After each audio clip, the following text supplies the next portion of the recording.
right, welcome everyone to Achieving CMMC Compliance, Best Practices for Small and Medium-Sized Businesses. We appreciate you joining us today. My name is Derrich Phillips. I am the president of Aspire Cyber. We focus on CMMC readiness, and I'm joined by Jacob. He's having some technical issues with his video, but he's here with us. So go ahead and introduce yourself. Happy you're here today. I'm Jacob Hill. I'm a VP of Cyber at a defense contractor and the founder of GRC Academy. Sorry you can't see my beautiful face today, but you can hear me, so that's good. Oh, yeah, good thing you have that radio voice, Jacob. And you can go to the next slide, please. We'll just talk through the agenda, what we're going to talk through today. We're going to be obviously starting with what is CMMC, the phase-in timeline, what it looks like, talk about scoping, CMMC control examples, where we'll actually walk through some of the controls, look at immediate next steps that you should be taking, and then planning for long-term compliance, and then walk through some resources and give you all the opportunity to ask questions. So let's jump into it. Absolutely, and we certainly welcome any questions that you all have, so don't be shy when we get to the question and answer. All right, so we'll start with how we got here. I always like to understand the background and the history. Not going to spend too much time here because we want to get into the real good stuff, but just starting out, the big reason for CMMC is our foreign adversaries that were stealing our critical DoD program information from defense contractor networks. There's estimated between 80,000 to 300,000 defense contractors in our defense industrial base. And DoD tried to address this problem of poor security practices on defense contractor networks in a few ways. The first is they put out something called DFARS 252-204-7012, and that required contractors to do a number of things, one of which was to implement something called NIST 800-171 no later than December 31st of 2017. And the bulk of CMMC is actually based on NIST 800-171. It's a set of, well, revision 2 is a set of security controls, 110 to be exact, and they are all focused on protecting controlled and classified information on non-federal systems. So that means my systems at my defense contractor day job over there. If you're a defense contractor, that means your systems too. And so DoD went ahead and created that contractual clause to require the implementation no later than December 31st, 2017. Also required the reporting of cyber incidents within 72 hours, and then some other items. But here's the issue. There was no mechanism for DoD to validate that the contractors were implementing the security. So they tried something else. They added DFARS 252-204-7019, which required something called a SPRS score to be submitted in order for a contractor to be eligible for award. And all that is it's a self-scoring of a defense contractor's implementation of NIST 800-171. And they also added DFARS 252-204, you're sensing a pattern here, 7020, requiring contractors to allow the government to perform third-party cyber assessments of the contractor's covered network. So even with all that, defense contractors still are not compliant. They're still not complying. I think and Derrich, you tell me if you think I'm wrong, but I think there's still contractors out there that don't know what CMMC is or NIST 800-171. So it's a bit of a tough situation to be in. Well, here's where CMMC comes in, and I'll hand it off to Derrich on the next slide to talk through the model.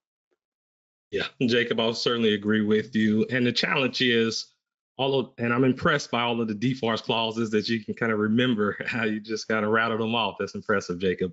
But for the layperson, the defense contractor, that CMMC or cybersecurity is not their expertise, yeah, they're not familiar with these clauses, even though at a minimum that DFARS 7012 clause likely is in their contract or teaming agreement. but chances are they haven't really done a deep dive of reading that teaming agreement or contract. So all of the legalese is just kind of unknown to them. So that is unfortunate, but CMMC is certainly aiming to change that and really raise the awareness of the cybersecurity requirements when performing DoD contracts. So overall, when we think about what is CMMC, it's really important to understand that CMMC is ultimately, it's not a new requirement. A lot of times when I'm speaking with defense contractors, they understand CMMC as being new cybersecurity requirements. But essentially, CMMC is a program to assess or validate that defense contractors are complying with the existing cybersecurity requirements that's in their contract. Those DFARS clauses that Jacob mentioned, the DFAR 7012, 7019, 7020, those are likely in defense contracts today, those solicitations, those teaming agreements. So essentially what the DoD PMO office decided is we need a program to ultimately check that the defense contractors are doing what they're saying they're doing, or doing what their contract said they should be doing. And as a defense contractor, once you sign that contract or your teaming agreement, then you're essentially attesting to the federal government / DoD that you are in full compliance with those clauses. And at this point, the DoD realizes that a lot of defense contractors are either knowingly or just they're ignorant to the requirements, but they're still signing those contracts, still receiving payment for performance under those contracts. And the DoD wants to ensure that they have some type of program to validate. Basically, think of CMMC as an independent verification program for these cybersecurity requirements.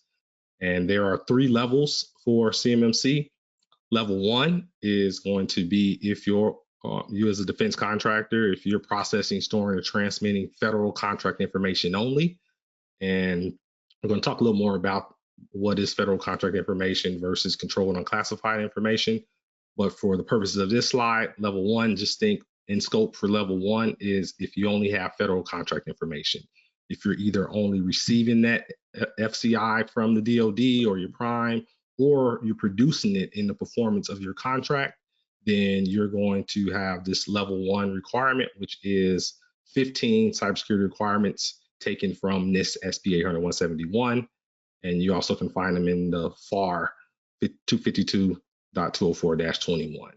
So those 15 requirements, pretty straightforward, but that's going to be the contractual requirement for essentially all federal contractors to protect federal contract information. And under the CMMC program, it is a self-assessment every year annually.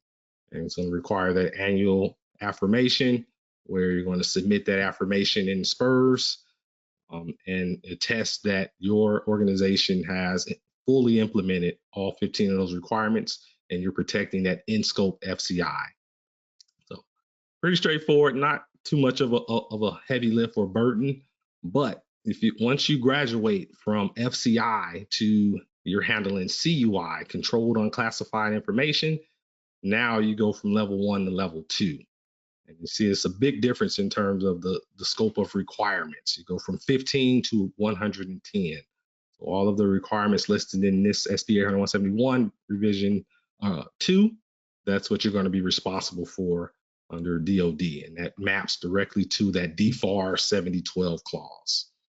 Now, there are going to be 2 options under level 2. You're either going to have a self-assessment at level 2, which is going to be a very small percentage of contracts that essentially are allowed to self-attest at level 2. But the vast majority of DoD contracts that have CUI in scope, they're going to require an independent assessment by a CMMC third-party assessment organization. That C3PO is going to be a company that's going to come in, that's authorized to perform that certification assessment to validate that you actually have all 110 requirements fully implemented. And they're not just going to take your word for it, they're going to need to see documentation, evidence, other artifacts to help them be able to determine that you have met the requirements. And also I want to mention that CMMC is going to be a pre-award requirement. which means you can bid on solicitations that has the CMMC clause in it. However, prior to award, you're going to need to demonstrate compliance with CMMC. So for example, if you in that solicitation, if it requires a CMMC level 2 third-party assessment, then prior to award, you're going to have to show DoD that you have completed that level 2 certification assessment. So you're going to have that certification on file in the SPURS system with DoD in order to be awarded that contract. So that's quite the financial incentive for defense contractors to take CMMC seriously and understand that, yeah, it's real. It's not going anywhere. I know, despite a lot of people's hopes, DoD is serious about cybersecurity, and they're demonstrating it with the CMMC program. So with that level 2, you're going to have every 3 years, and then annually you're going to still self-attest to the DoD that you are still in compliance. So annual affirmation. Last but not least, level 3.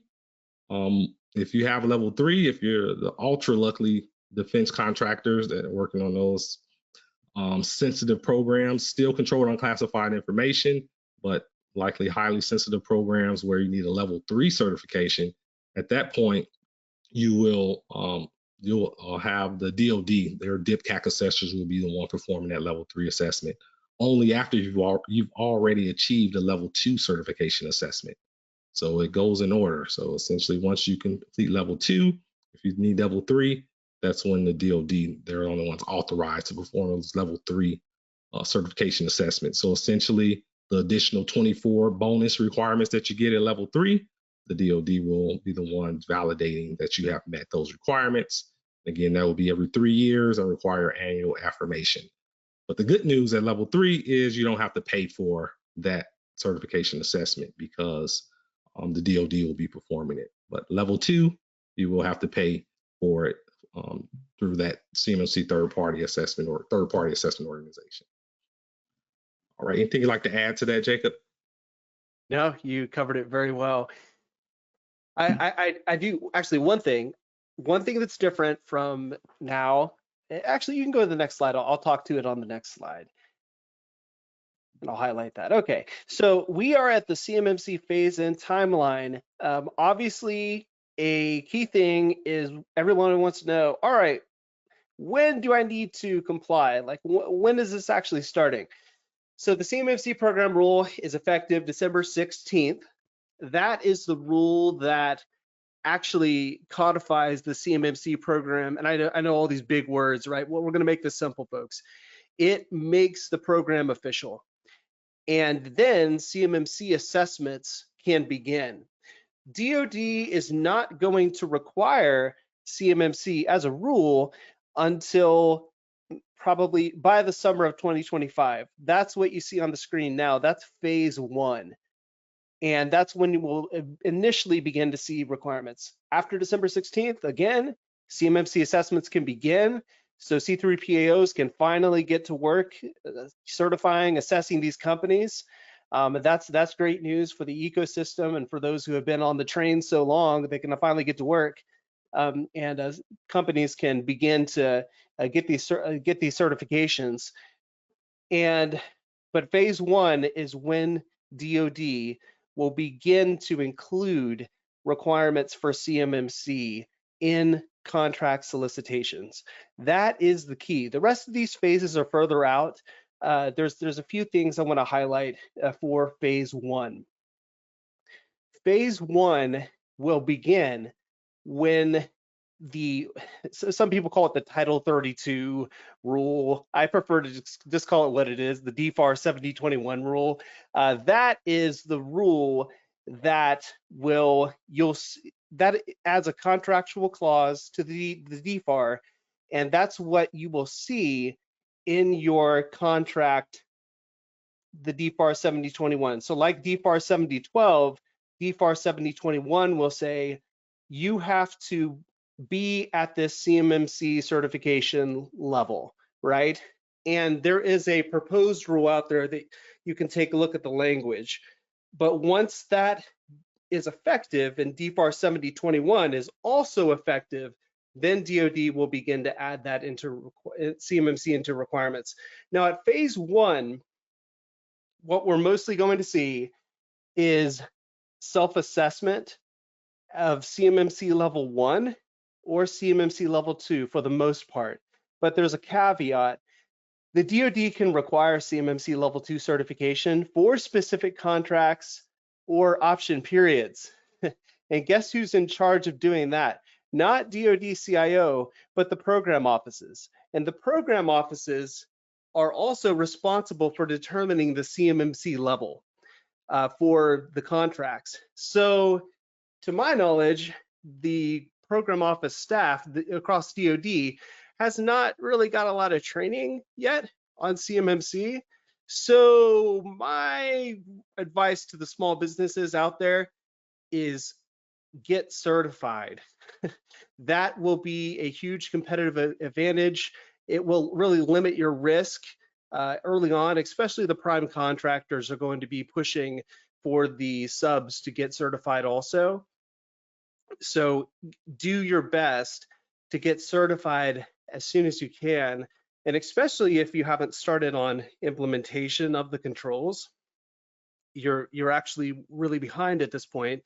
So you need to get up to speed very quickly. It can take estimates I've seen 6 to 12 to 18 months to implement CMMC and be ready for a certification. So I think for a small, if you have the right expert, you could probably do it in 6 to 12 months. And Derrich, feel free to throw that in there yourself, but time is of the essence at this point. CMMC is going to phase in by the summer. We're going to start seeing it in contracts. For the most part, it's going to be self-assessment. But that's just what DoD CIO is saying. We don't know what these individuals, the program offices, are going to be doing. Right. And then CMMC, the phase 2 in 2026, phase 1 will last for 12 months. And then phase 2 will begin, and that's when you're going to start seeing CMMC level 2 certification requirements everywhere where it's going to be used. And CMMC level 3 will begin to appear as well, but not widespread yet.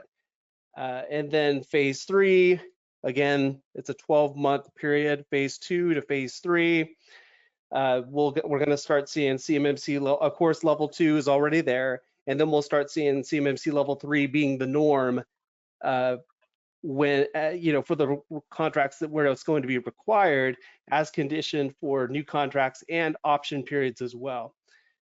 And then phase 4 is when they're expecting everything to be covered. But the bottom line is phase 1, you might not see certification requirements immediately, but we don't know. There's a lot of uncertainty because it's up to the program staff.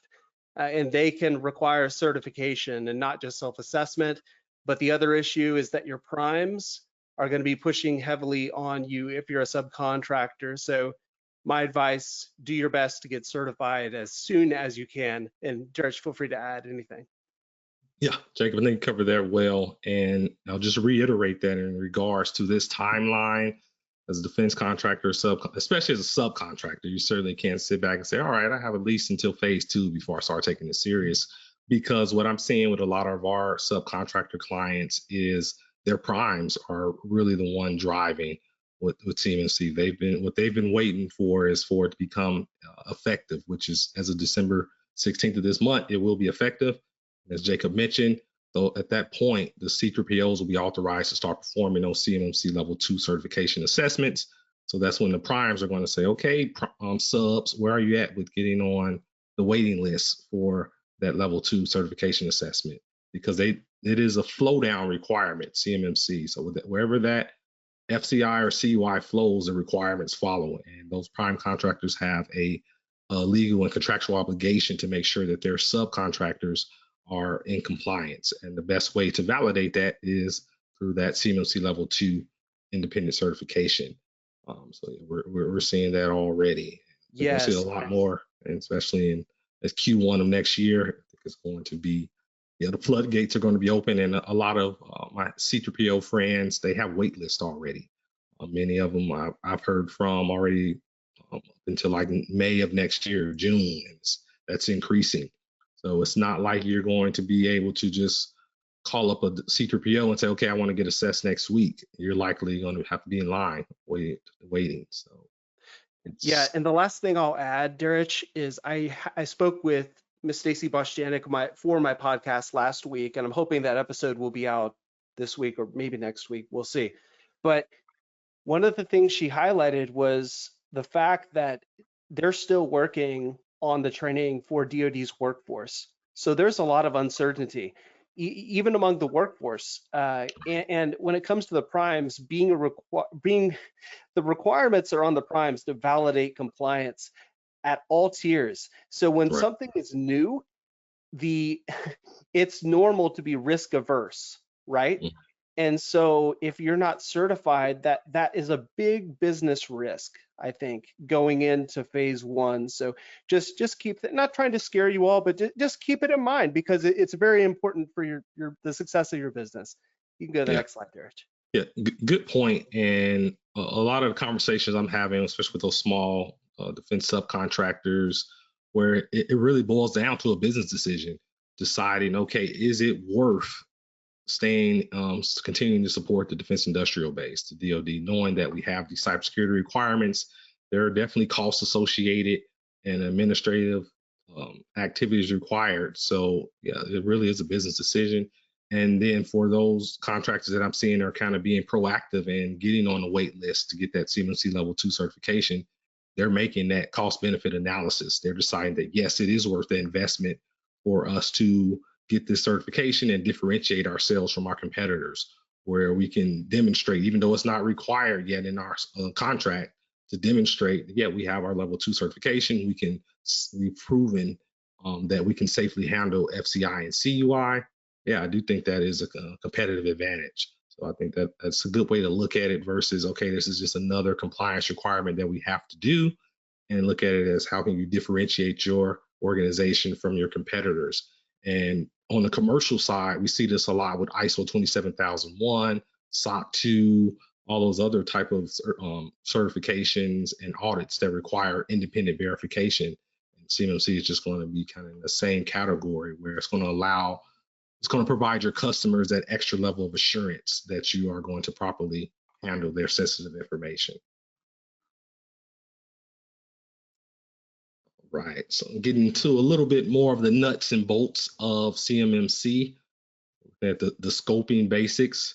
I talked about federal contract information. So essentially that's a broad category. It is any information that is not intended for public use. So I think ultimately the way I like to describe it is, if you're a federal contractor, pretty much any information that you're receiving from your federal customer, that agency, it's pretty safe to say that that's going to be federal contract information. Even the emails or anything that's not intended to be public, if you can't just go and retrieve that information from a public-facing website where it doesn't require a login or anything, then likely that information is going to be federal contract information at a minimum. So that's where you'll have those level 1 requirements, if it's a DoD contract, to protect that federal contract information. Then next, that controlled unclassified information. Ultimately, you have a legal, it's a legal requirement to safeguard that controlled unclassified information. It's going to be more sensitive in nature. Some examples, if you think about, let's see, if you're looking at technical documents or information, think about like blueprints, CAD designs, software code. It's a long list. I recommend that if you're unsure, which there's a lot of uncertainty and gray areas around what is controlled unclassified information. Ideally, it should be marked when you receive it from the DoD or federal agency, but most times it's not, or a lot of times, at least I'm hearing from my customers, it's not marked. And that leaves the onus on the holder of that controlled unclassified information to mark it properly and handle it properly, safeguard it. But you can look on NARA's website or the DoD. They have a CUI registry as well, which mirrors NARA, and it gives lots of examples of the different types of controlled unclassified information. But essentially, if you have that contractual requirement, as Jacob mentioned, it's going to be a DFAR 7021 for CMMC once we get to that point. Just saying that, okay, it wasn't marked, so I don't know if the CUI, or I didn't know. That's not going to be a valid defense, and it's likely going to cause you to fail your CMMC Level 2 certification assessment if you haven't properly identified what CUI you have in scope. And it certainly is a major undertaking. And when I'm working with clients, we spend a lot of time on scoping. So I'll go in a little more detail on that next slide, but yeah, the scoping is very important. Looking at the different asset types. And one more thing on CUI, if you look at the 32 CFR rule, Part 170, the CMMC program rule, it gives you a lot more details about what is CUI. So in addition to those registries I mentioned, you also can look there. And then also make sure if you're, let's say you're a subcontractor, try to gather as much information you can from your prime. Sometimes that can be a challenge, to say the least. Or if you are a prime, making sure that you're getting as much information from your program officer at DOD, that contract officer that can let you know, okay, is this CUI or not? But Jacob mentioned there's a lot of confusion even within DOD, especially within the federal government, around CUI and what is it, and how to market and how to handle it. So, in regard to CMMC Level 2 asset types, this is going to tie into the scoping. Now on the DoD CMMC website, they have all of the materials that you need for the scoping guides, the self-assessment guides. All of that information is compiled there for you and free. And I always recommend our clients, they start before jumping into the actual assessment guide. I recommend starting with that scoping guide, so you have a good understanding what is in scope for your assessment. And I know cost is always a big issue in the context of CMMC, and who's going to pay for it, how are we going to pay for it, how can we save cost. I would say scoping is going to be the phase where you can save the most money, because you're going to be able to ideally limit the scope of your assessment, meaning that you're going to limit where that FCI and CUI is flowing within your organization or within to your subcontractors. I always say to my clients, if someone doesn't need to handle FCI or CUI, don't give them access. And that way you're taking them out of scope. That's the goal. You want to take systems and personnel and technology out of scope that doesn't need to be in scope. So that's going to be less of a footprint or less of that assessment boundary for you to protect. Yes, and Derrich, could I add something? In my conversation with Stacy last week, she highlighted that getting primes to limit the information that is passed down to their subcontractors. The biggest issue is the government isn't good at marking the information, so they've got to fix that problem so the primes can do that.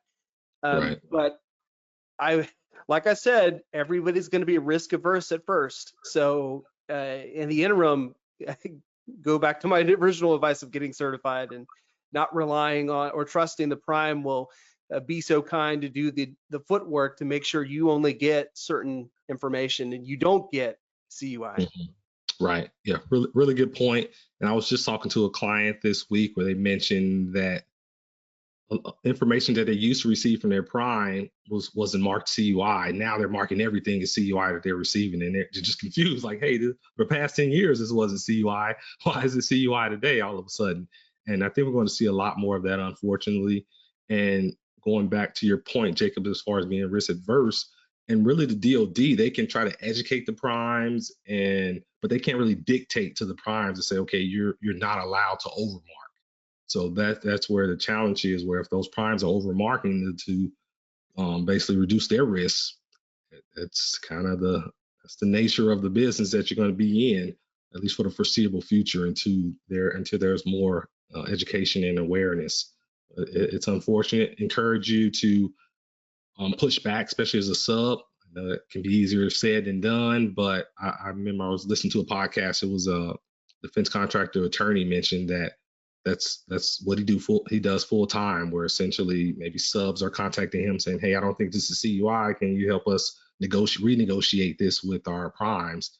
And that can be a successful venture, a worthwhile venture, because you don't want to just accept at blind faith that everything is CUI, because now you're responsible for protecting it at that level 2 for CMMC level 2. So that's a major undertaking. In regards to the assets, so at level 2, you're going to have those the different categories of CUI assets, 5. So essentially, think about your assets. So let's say FCI assets, for example. is going to be any system, person, technology that's handling CUI, processing, storing, or transmitting. So let's say your sales or marketing team, they're handling RFPs, RFQs, and let's say that contains some FCR or even CUI. Hey, now they're in scope. Their laptops are in scope. If their phones are accessing it, that's in scope. So you really can see how that scope can expand quickly. So you want to spend some good time, efforts, and making sure that you're working with someone who knows what they're doing to help you reduce that scope, because that's going to be the biggest way that you can save cost.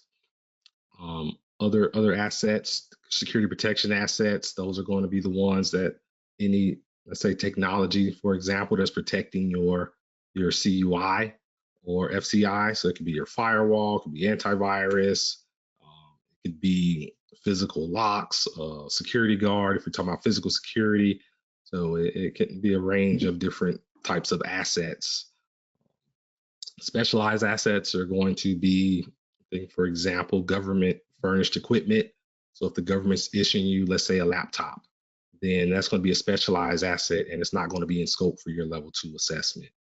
And then out of scope assets, those are pretty self-explanatory. They're not processing, storing, or transmitting CUI or FCI, then they're going to be out of scope for your assessment. Your goal is to have as much as out of scope as possible. And then the category I skipped over, the contractor risk managed assets. Those are also going to be assets that they're in scope in the sense that you have to document them. And you have to document them in your SSP, and you also have to document them in your diagram, but they're not going to be assessed against the level 2 requirements. Those are going to be assets that potentially, they technically could process, store, transmit CUI, but they're not intended to do so. And it doesn't have to require logical or physical separation.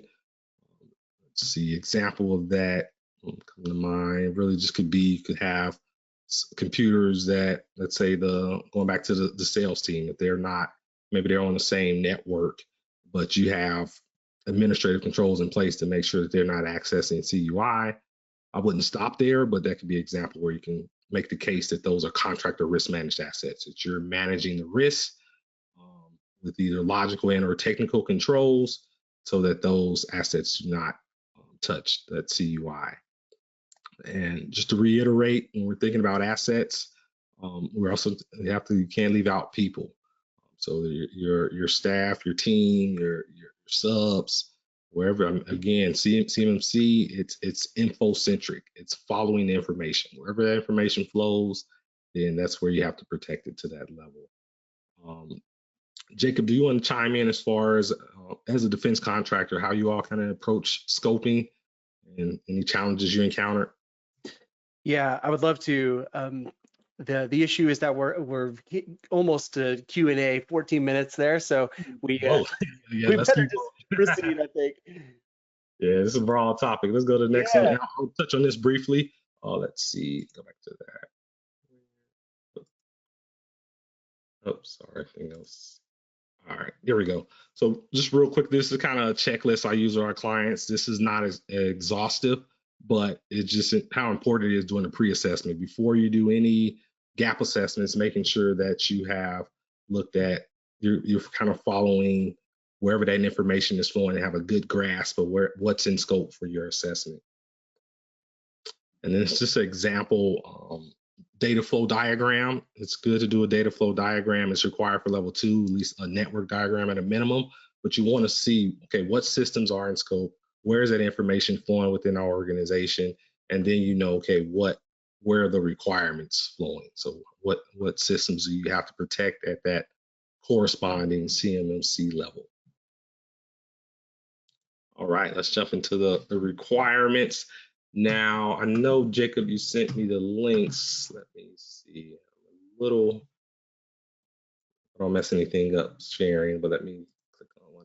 Okay, yeah, let's jump into that. That's perfect. I think we're good. All right. So I'll let you kick this one off. All right. So This requirement is CML2, that's a level 2 control, 342. The title is Security Configuration Enforcement. And this is my website. I have a control explorer on the website, and just for a reference. So what I'll say is, when you look at a control, there's a few things that you need to be aware of. First, don't stop with the basic requirement. Establish and enforce security configuration settings for information technology products employed in organizational systems. So if you're not real sure what that means, then you can go further down and look at the discussion.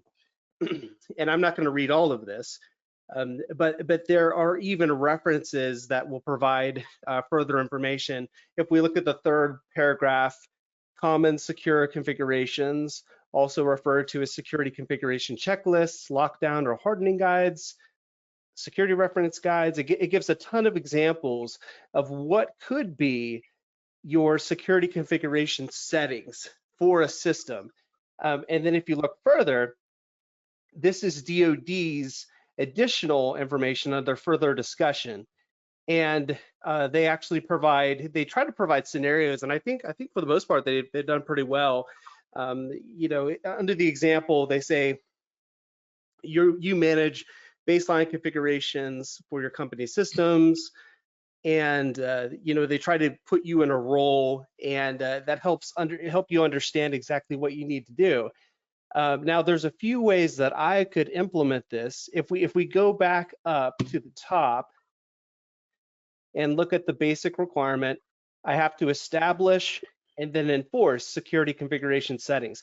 So you're seeing at least two different requirements that you have to account for: the establishment of security configuration settings and then the enforcement, right? But if we go all the way down to the bottom, where you have NIST 800-171 alpha assessment guidance, you'll see these assessment objectives all the way down.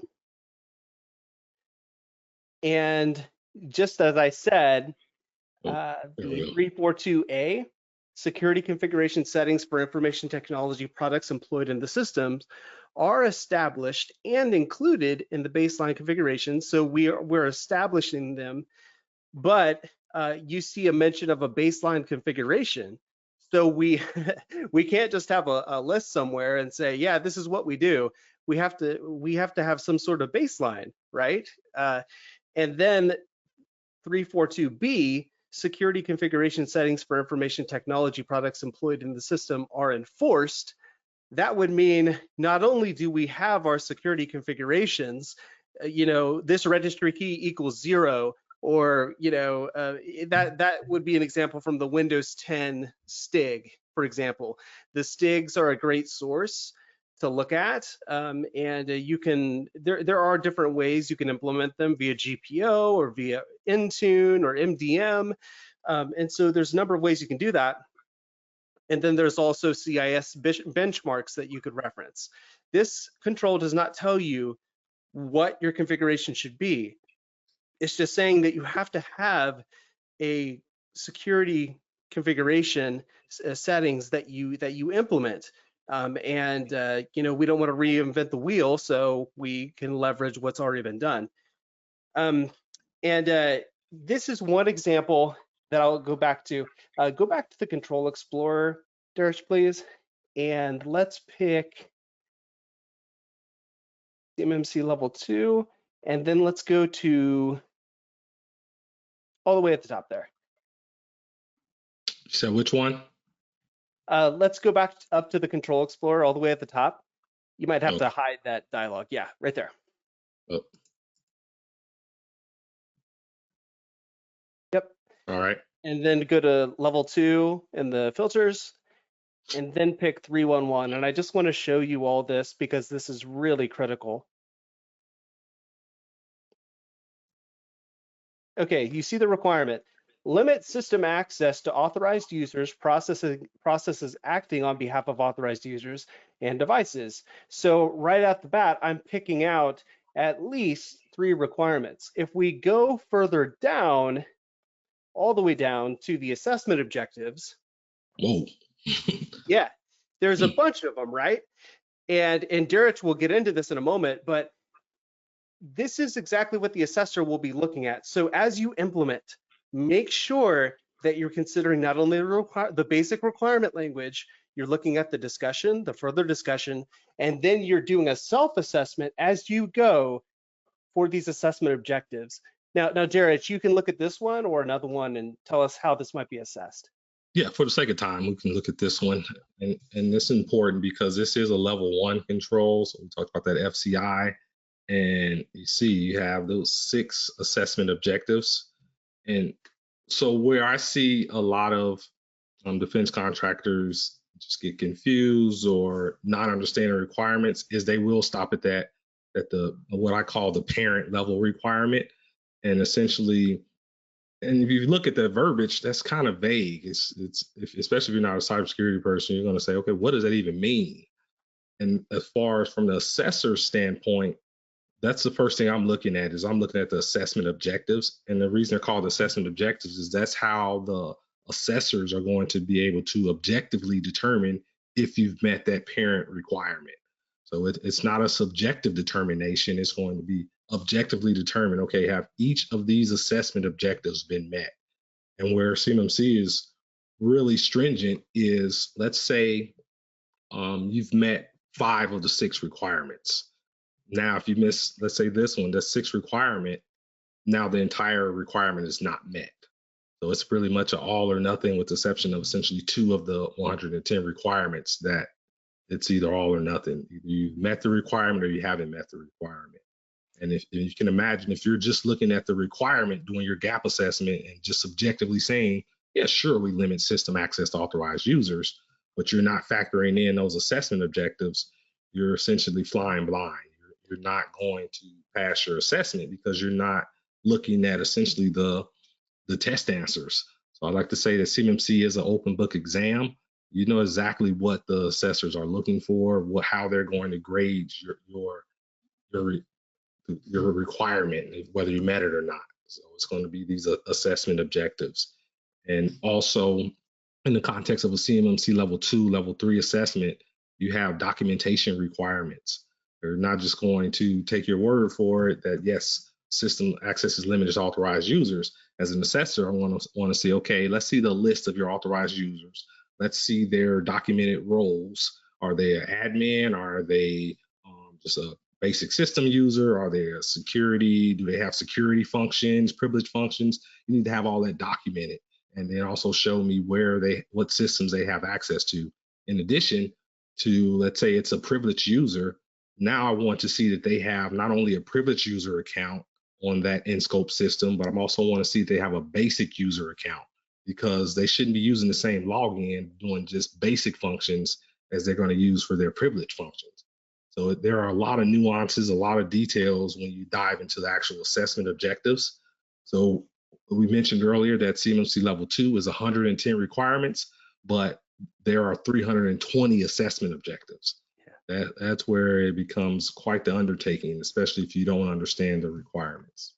Yes. And the one thing I'll add, as someone who's implementing it at a defense contractor myself and responsible for running the program, it's very easy to forget, to go either to not go far enough or to go beyond the scope of what the control actually requires.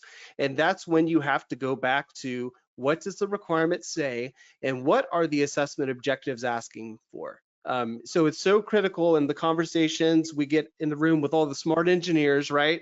They want to boil the ocean and all that. We got to go back to what is the requirement? What are they asking me for? And then even before we begin to implement, self-assess your design, self-assess your concept. Will this satisfy the requirement? Will this satisfy the assessor when they come in?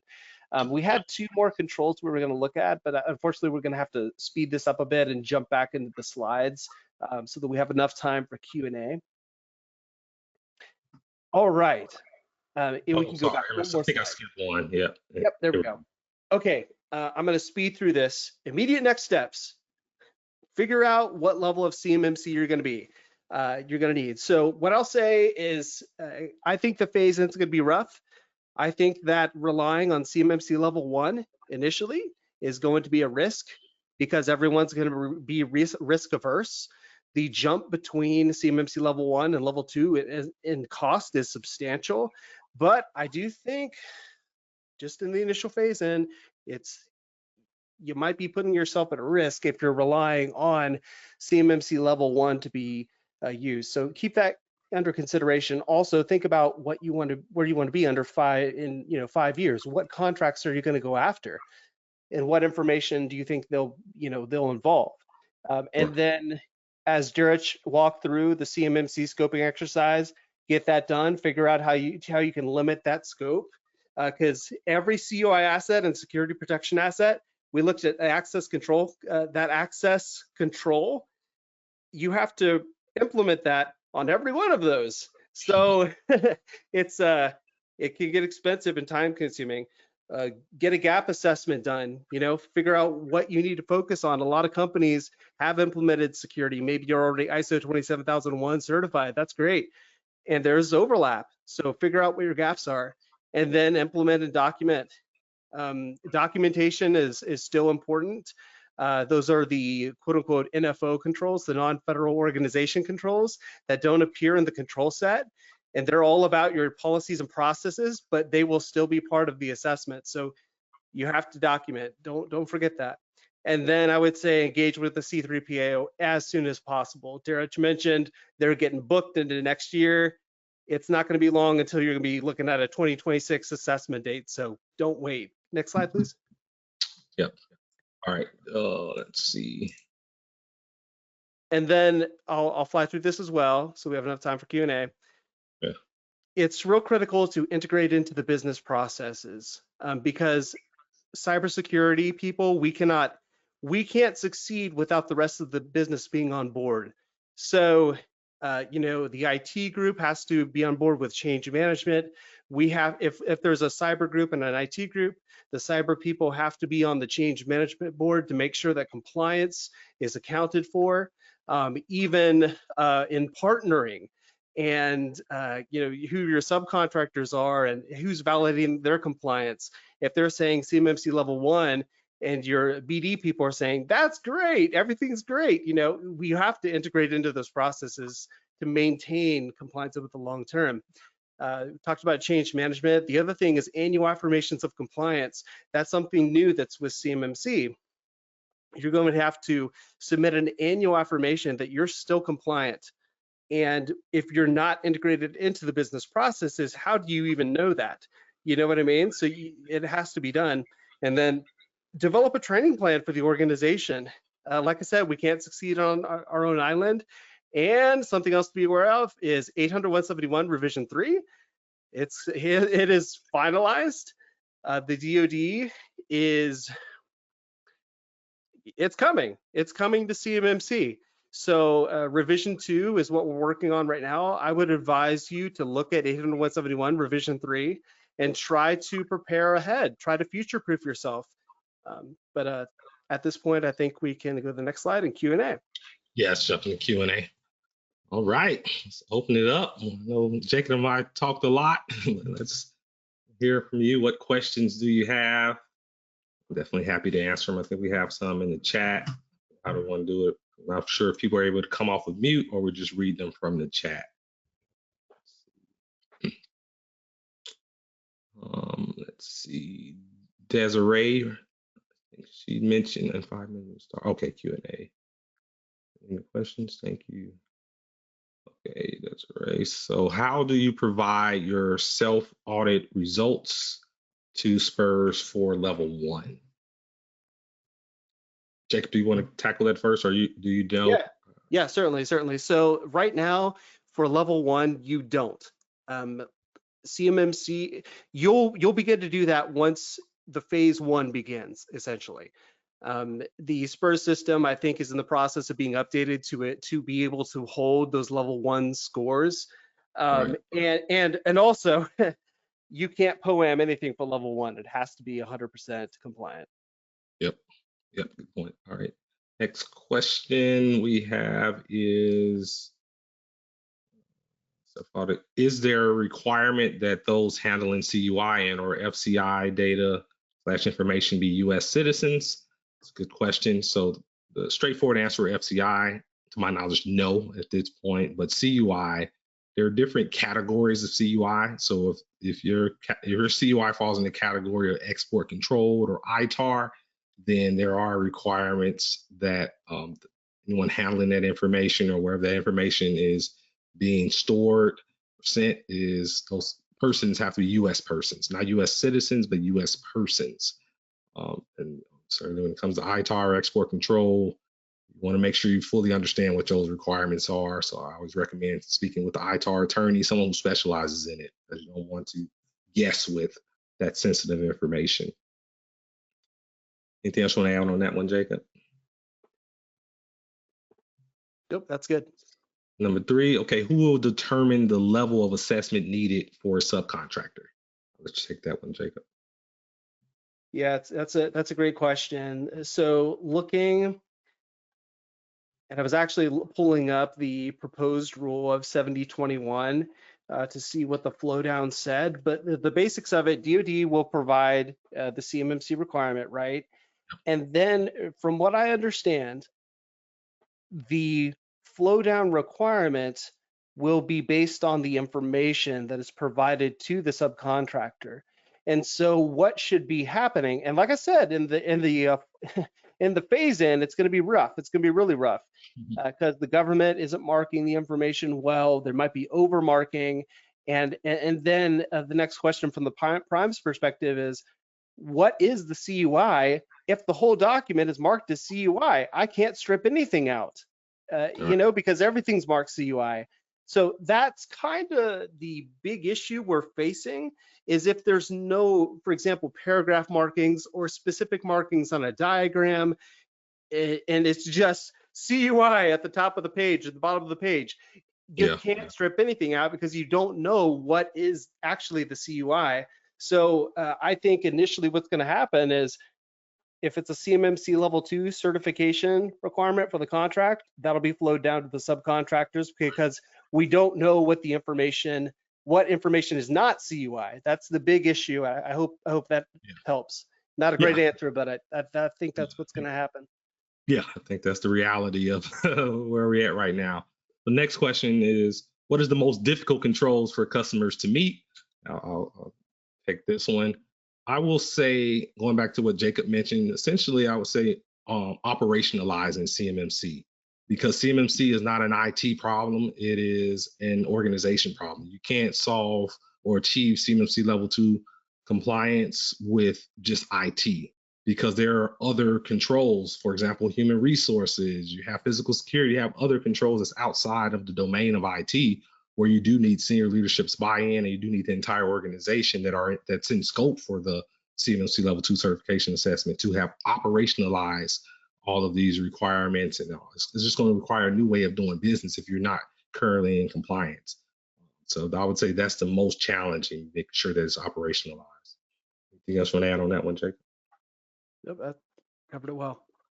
All right, let's see, Jacob, next one. What practical steps can the SMBs take to simplify their path to CMMC compliance? Take that, Jacob. Sure, I think that it's simplifying your scope, one, because that will take away expense and the time to secure multiple systems. If you can really limit it down to 1 or 2 systems and simplify, that will be the key to implement and also get to the certification as fast as you can, and as least cost as you can, because the bigger your environment is, the larger the assessment cost could be as well. Anything you'd like to add there, Derrich? Absolutely, yeah, that summarizes it. Yep, I agree. Next one, how does CMMC integrate with existing NIST SP 800-171 compliance efforts? The requirements are the same. It's the exact 1-for-1. However, CMMC does add that independent verification at level 2 and 3. And then there are some additional nuances that are specific to DoD contracts. For example, DFAR 7012 implements requirements related to FedRAMP moderate requirements for your cloud service provider, and then also you're not authorized to store DoD CUI within commercial cloud offerings. Those are some specific nuances that are unique to the Department of Defense. Next, I'll give you this one, Jacob. I think it might be time for our last one. So is it possible to implement an AVD solution that takes the local endpoint out of scope? I've seen mixed responses. Yes, it's possible. Look Yes. at the CMMC Level 2 scoping guide. They provided basically pretty solid guidance on VDIs. And the basics of it, as long as the CUI can't reach the endpoint, and look at the CMMC Level 2 scoping guide for the exact verbiage, but as long as there are controls keeping the, what I'll call the edge device, from being able to pull CUI or information out of the VDI, then the edge device or the device you're using to access the VDI is called out of scope. Yep, and the DoD, they attended the Cyber AB's town hall this past Monday or last Monday, and the DoD did address that question. So I recommend you check out the recording and exactly what Jacob just mentioned. I think that brings us to the end of this webinar. I really appreciate everyone attending. I enjoyed co-presenting with Jacob. You guys want to leave the audience with, Jacob? Yeah, thank you so much.